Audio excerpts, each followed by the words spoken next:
ഉമ്മൻചാണ്ടിക്ക് വിട നൽകിയ നാട് പ്രധാന വാർത്തകളിലേക്ക് ഈ മണിക്കൂറിലെ പ്രധാന വാർത്തകളിലേക്ക് നോക്കും.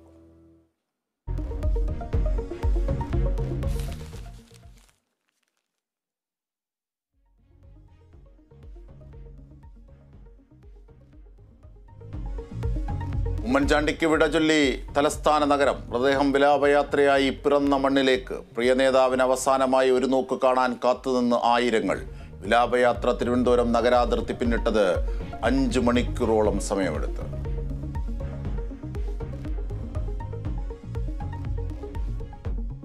ജനനായകന് അന്ത്യയാത്ര ചൊല്ലാനൊരുങ്ങി ജന്മനാട്.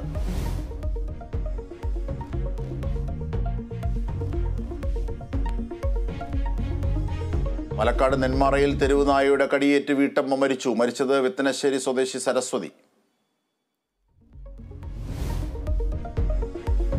കായംകുളത്ത് ഡിവൈഎഫ്ഐ പ്രവർത്തകനെ വെട്ടിക്കൊന്നു. കൊല്ലപ്പെട്ടത് ഡിവൈഎഫ്ഐ ദേവികുളങ്ങര മേഖലാ കമ്മിറ്റി അംഗം അമ്പാടി. കൊട്ടേഷൻ സംഘം കൊല നടത്തിയത് വാഹനം തട്ടിയെടുത്തതുമായി ബന്ധപ്പെട്ട തർക്കത്തെ തുടർന്ന്.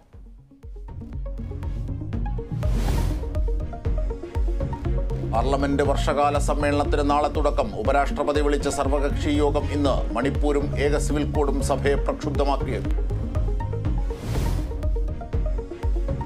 നരേന്ദ്രമോദിക്ക് പിന്തുണ പ്രഖ്യാപിച്ച് NDA യോഗം. പാർലമെന്റ് തെരഞ്ഞെടുപ്പിൽ മോദി തന്നെ പ്രധാനമന്ത്രി സ്ഥാനാർത്ഥി. വിശാല പ്രതിപക്ഷ സഖ്യത്തെ രൂക്ഷമായി വിമർശിച്ച മോദി.